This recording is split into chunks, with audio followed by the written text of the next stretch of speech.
on se trouve sur le site de l'étang de la Breitmatt, la commune de Gundershofen. Le grand étang, on l'a coupé en deux, vu que les pêcheurs, ça régresse. Avant, nous avions un étang avec 240 places. Maintenant, nous avons fait deux étangs, un avec 170 places et un avec 60. Voilà. Aujourd'hui, je pense qu'on a à peu près 150 pêcheurs sur les 170 places qu'on a à l'étang. Ils prennent des tickets numérotés avec 2 rondes le matin et l'après-midi, c'est pêche libre. Alors, samedi, on a mis 200 kg de truites et entre midi et 1h, on va encore une fois mettre 50 kg de truites. On a commencé à construire le local pour fermer avec des fenêtres. On a mis des nouvelles toilettes. Et grâce à ça, on a eu une subvention de la commune de 3 000 € qui nous aide largement à financer les travaux. Disons, le lundi Pâques, c'est toujours la pêche d'ouverture. Et je suis très content aujourd'hui qu'il y a eu autant de monde qui sont venus.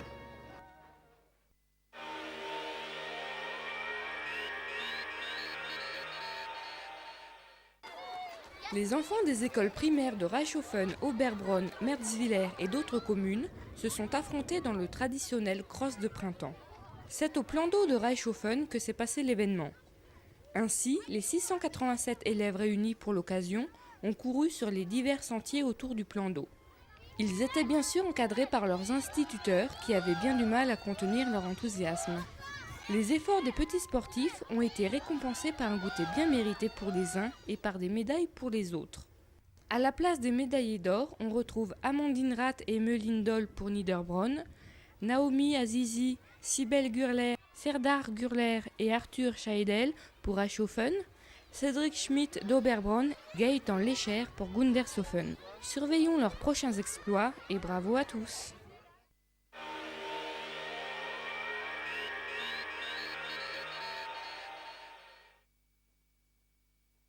Cette exposition temporaire est un complément de l'exposition temporaire de 1994, où nous avons déjà présenté des fers à repasser, mais pas de fourneaux repasseurs. Donc cette année, nous avons associé les fourneaux repasseurs. Les Vikings ont utilisé les lissoirs en verre. Et puis, il y a eu les planches à calandrer. Le repassage à chaud a commencé en Chine déjà en 2000 avant Jésus-Christ. Ensuite, il y a eu les fers en fer forgé et plus tard les fers spécifiques, c'est-à-dire les fers à glacer, les fers à tuyauter, les fers à plisser et les fers à coque. Nous présentons des fourneaux repasseurs de teinturiers et de tailleurs. On chauffait des fers jusqu'à 5 kg pour les teinturiers et jusqu'à 15 kg pour les tailleurs. Alors ce n'était pas facile de trouver des collectionneurs. Je crois que c'est assez rare de trouver autant de fourneaux du passé réunis dans une exposition.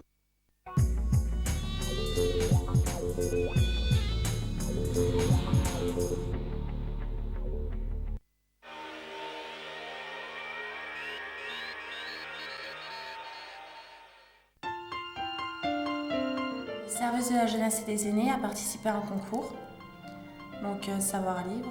Nous sommes partis à la rencontre de Marie Strutzer, qui est un écrivain handicapé. Quand j'ai vu la comète aller, ça m'a vraiment bien plu et j'étais vraiment très contente. Et de là est partie l'histoire. Et après, mon éducatrice m'a fait lire une petite histoire déjà existante. Et elle m'a dit on pourrait continuer à faire la suite et la fin de l'histoire. La vidéo que vous allez voir a été réalisée par les enfants et par les animateurs du service de la jeunesse et des aînés.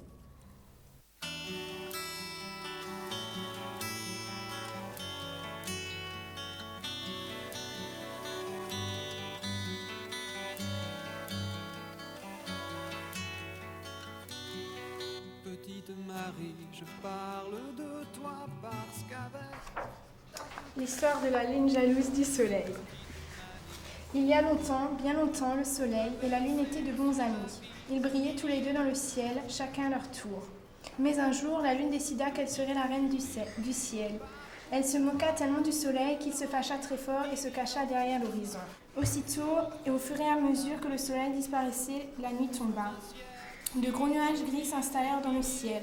Cela dura très longtemps car la lune était très vaniteuse et le soleil trop fier. Pourquoi êtes-vous allé chez Marie?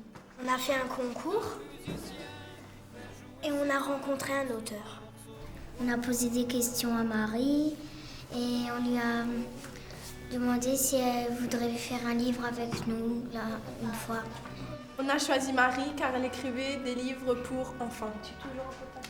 Comment se passe l'histoire de la lune jalouse du soleil? En fait, le soleil et la lune se sont disputés et les animaux essayé de trouver une solution pour les réconcilier. Ils ont eu l'idée d'envoyer un pigeon voyageur à la grande ours et que la grande ours aille parler à la lune. Et après, le soleil et la lune se sont réconciliés et les animaux ont fait la fête. D'où est venue l'histoire du livre? C'est de son éducatrice qui a regardé les planètes, alors ça lui est venu l'idée. Qu'avez-vous ressenti lorsque vous avez vu Marie? J'ai pensé que c'était une fille comme moi et qu'elle n'était pas handicapée. Avez-vous aimé cette journée? Oui, j'aimais bien cette journée, surtout quand elle posait les questions. Pensez-vous revoir Marie? Oui, pour lui montrer ce qu'on a réalisé. Pourquoi a-t-elle demandé aux enfants du Schwyz-Ragsheim d'illustrer son livre? Parce qu'il y a des enfants qui colorient bien. Quelle est sa personnalité? Marie est très gentille et super Marie est super gentille et super Marie est très gentille et super dynamique. Est-ce que vous pensez aller à Paris? Tous les soirs, je pense à Paris. Vive Paris!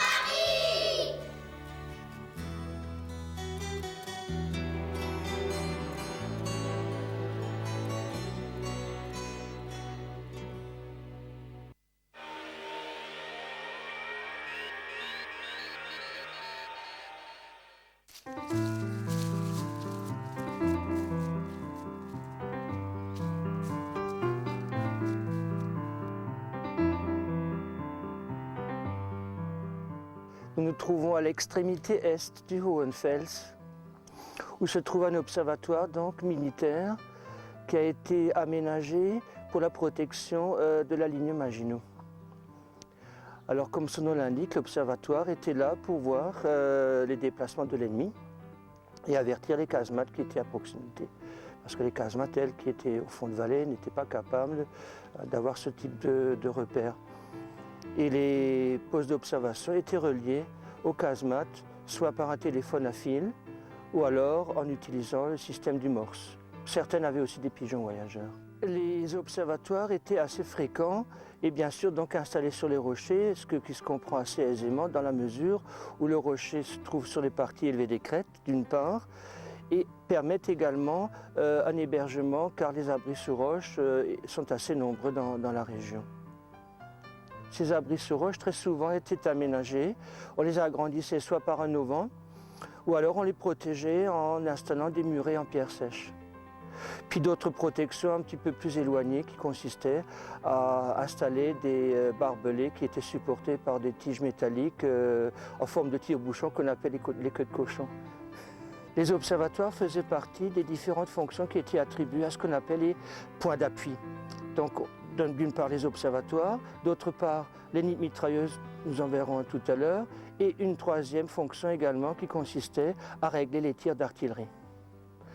Les postes d'observation ne sont pas toujours maçonnés, mais il en existe qui effectivement sont d'une construction, je dirais, relativement importante, en tout cas au point de vue qualité des matériaux. Et comme vous pouvez le constater, l'épaisseur des murs, le béton sont encore en excellent état. Et en plus de ça, on a utilisé le soubassement rocheux pour enterrer une partie de cette casemate et donc qu'elle soit mieux protégée. Le secteur le plus utilisé pour aménager des rochers à des fins militaires, donc à cette époque-là, se situe entre Egelsart à l'ouest, Sturzelbronn au nord et Dambach où nous nous trouvons actuellement. Il faut dire aussi que cette période n'a duré qu'environ 9 mois, c'est-à-dire au début de la guerre, donc aux alentours du mois de septembre 1939, jusqu'au milieu du mois de juin 1940, juste avant soit décidé l'armistice du 22 juin. Ici, donc à l'ouest du Hohenfels, où nous nous trouvons actuellement, nous sommes dans une excavation qui a servi pour un nid de mitrailleuse qui est tout à fait original parce que contrairement à l'habitude qui faisait que on aménageait ces nids de mitrailleuses par un muret en pierre sèche, ici on a utilisé carrément la roche en faisant une excavation qui est assez importante puisqu'elle a à peu près 1,50 m de hauteur et de profondeur. Alors là on avait donc installé à cet emplacement une mitrailleuse Hotchkiss de calibre 13,2 qui permettait de couvrir la vallée qui s'étend de Dambach jusqu'à Mambach, près de Philippsbourg. Sur la trentaine donc, de rochers dont nous parlions tout à l'heure dans le secteur que j'ai indiqué, il est extrêmement rare de voir des inscriptions, alors qu'ici, effectivement, c'est une exception, parce qu'à l'entrée du petit couloir qui mène dans ce nid de mitrailleuse, se trouve l'inscription qui montre bien qu'il s'agissait ici du 2e régiment d'artillerie de montagne, le 2e ERA, qui venait de Savoie.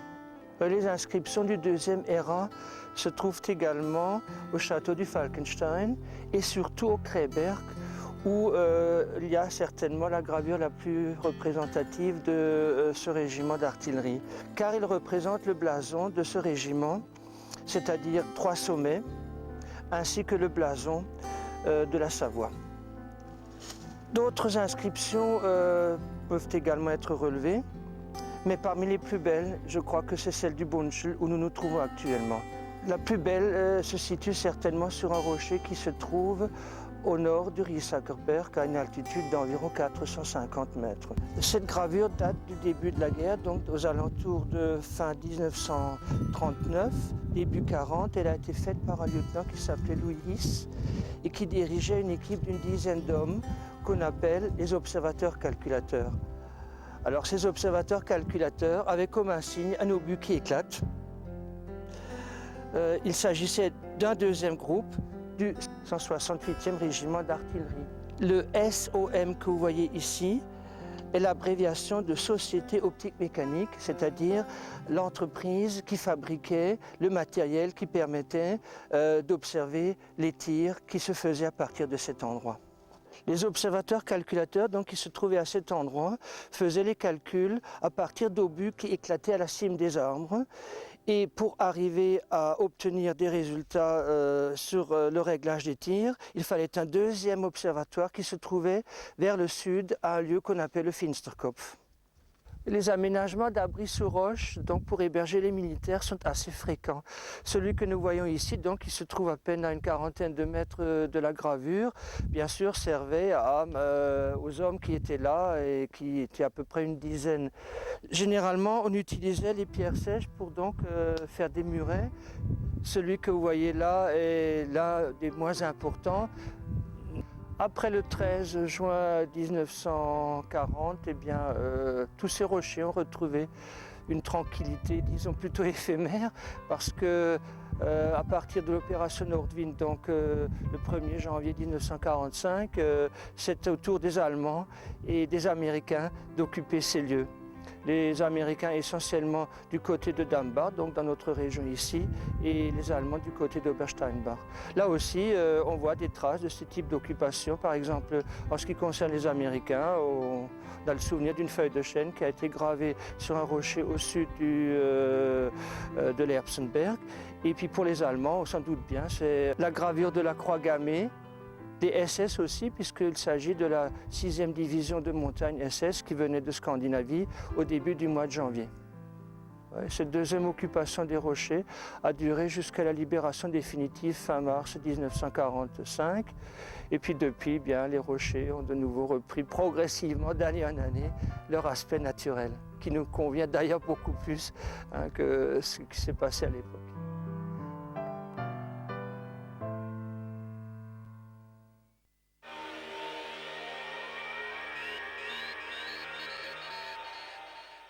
Bonjour, aujourd'hui on va faire des Dampfnudeln. Il s'agit de petits pains soufflés à la vapeur.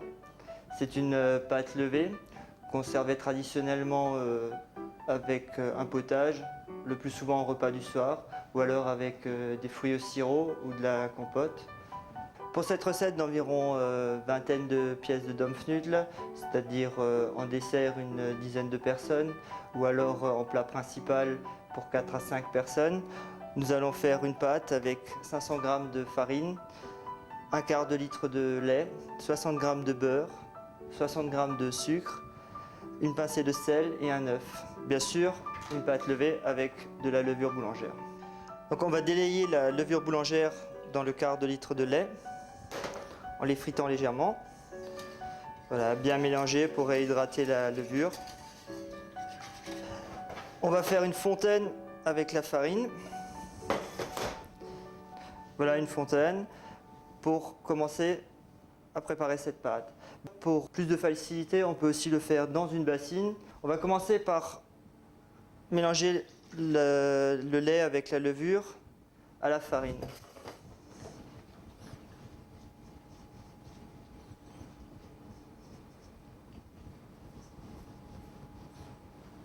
Donc en mélangeant le lait avec sa levure à la farine, on forme un genre de levain.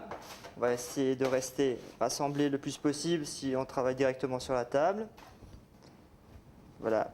Une fois la première partie faite, on va pouvoir ajouter tous les autres ingrédients. On les rajoute seulement maintenant, car la levure n'apprécie pas le contact direct avec le sel ou le sucre. Le sucre et une pincée de sel.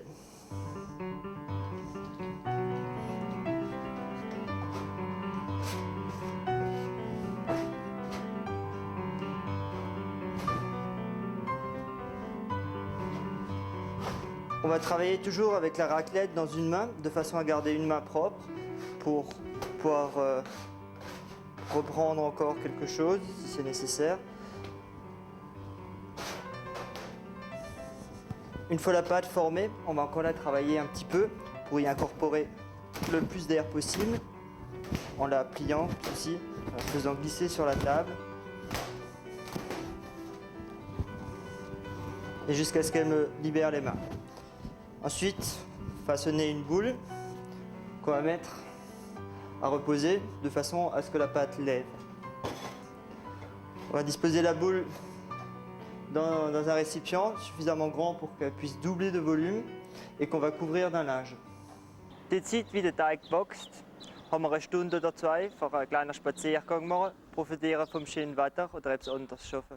Bei dem macht man meistens Dampfnudeln als Nachtessen, als Hauptgericht meistens, weil sonst müsste man auch frei aufstehen, dass es am Mittag fertig ist. Après 1 ou 2 heures de levage, la pâte aura à peu près doublé de volume et on va pouvoir l'étaler et former nos petits pains.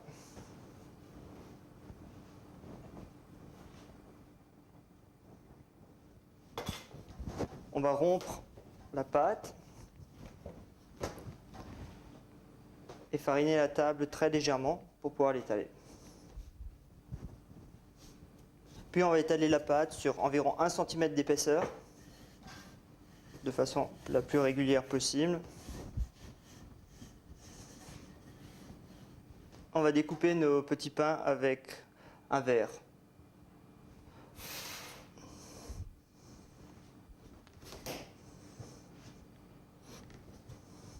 Puis on va les disposer sur un plateau légèrement fariné et de façon suffisamment espacée, car ils vont encore une fois pousser et encore une fois doubler de volume.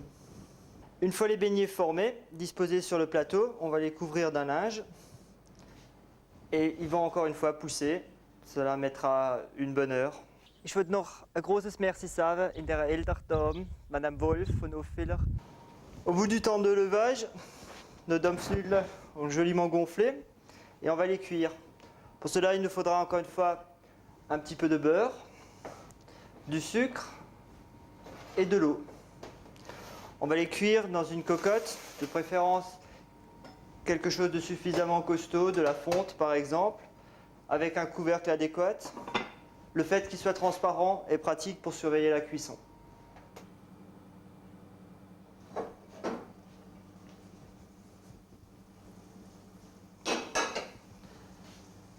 Ensuite, on va prendre délicatement les Dampfnudeln et les saisir dans le beurre.